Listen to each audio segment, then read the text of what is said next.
Let's talk about your business model. What kind of roofers are you looking for to join? It's a dealership model, so they become dealers, they buy a product. What their investment looks like, because video might age. I don't want you to give like exact pricing Sure. because it might change later, but roughly, how much are we talking about investment and Yeah, what are you good looking question. for in a roofer? Yeah, so we've made it as easy as possible. When we first started, we would have them buy our trailer, get it wrapped, buy the equipment and deliver a package to them. So many roofers, we all have trailers sitting around.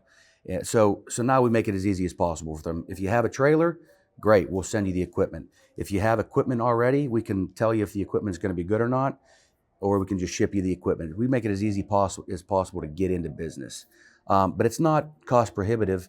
With a brand new trailer and brand new setup, we can have it shipped to you for about $22,000, $23,000.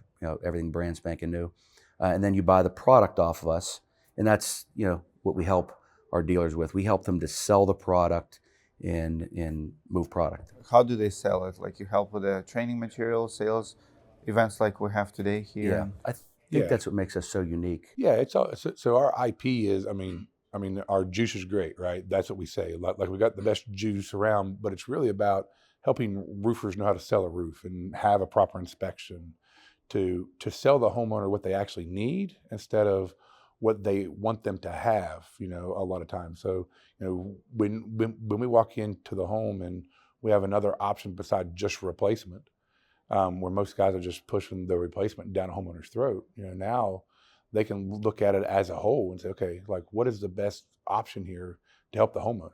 And so we train that as like, listen, like if you sell our product, great. We know if you follow the process that you're going to sell our product just 30% of the time. So we don't think that 80% of the roofs are rejuvable, right? Just based on poor craftsmanship, because of all the repairs that are needed. Our stats are showing about 25 to 35% max, right? Just depending on which market and stuff, because there's such a lot of bad craftsmanship out there. So ours is more of a repair play. So this is just part of our repair process. So we go in and show the homeowner like that the shingles are brittle and they're not adhered.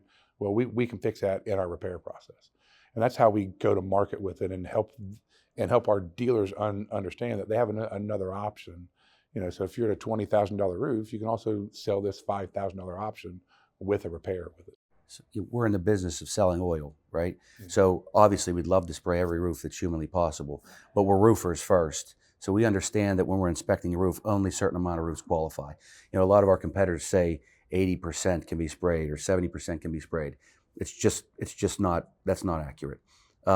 We have the homeowner's best interests at heart. You got to do what's best for the homeowner. Do a proper repair and do a rejuvenation if it qualifies. If it doesn't qualify, then you need to lead them down the replacement path. And our sales presentation helps our dealers do that. We're not only helping our dealers sell our product, but we're helping them sell more roofs with the whole sales process that we teach them. And for clarity too, with it, like, yes, probably 80% of the shingles could be rejuvenated, but not the roof systems. Right, so that's the way that we look at it. Is this is a whole system. If it doesn't have ice and water, if you got to reflash a chimney, like by the time that you do a proper repair, it's 70% of a new roof. Why would you spend that when you get a new roof for 20 grand instead of 15 to do the repair and rejuvenation? So that's been our vantage point on it. Is sure you could probably rejuvenate 80% of the shingles out there, but it's more about can you rejuvenate that roof system? And we don't believe that it's possible on 80% of the roofs because just on our own data last 4 years of, like what can we actually repair and rejuvenate? We're right around 30% of the roofs that we do. Am I hearing you correctly that you really prefer roofers who already do repairs? Because a lot of roofers don't do repairs. How do you make a roofer? How do you convince a roofer to get in the repair business? What's your That's tough. sales process, and why, in your opinion, so many roofers don't repair roofs? Yeah, because we were in the same boat. We didn't like doing repairs because our average repair was $1,000 or $1,500 by the time you pay a commission on it. Yeah. So it just wasn't a moneymaker for us. When we added rejuvenation to the process, our average repair went to $5,600, which makes it now worthwhile for the salesman and worthwhile for the company to sell those products. But how do you convince the roofers? to start repairs. And would you work with a roofer who does not? Yeah, if they're open, right? So they're gonna be open to it. Once you look at it from a marketing aspect, so when you sit down with the guys, like, hey, where's your pain point at? Everybody's pain point is leads and marketing right now. Well, it's because you don't do repairs, right? So by the time that they call 10 roofers, and they call the first 9, and then they call MHI, we love to do repairs. So our whole mentality is we love to do repairs. We're always trying to find a way to repair the roof, so the homeowner trusts us and feels better doing business with us. So when we sit down and say, hey, after seeing all this, would you agree your roof's just not repairable?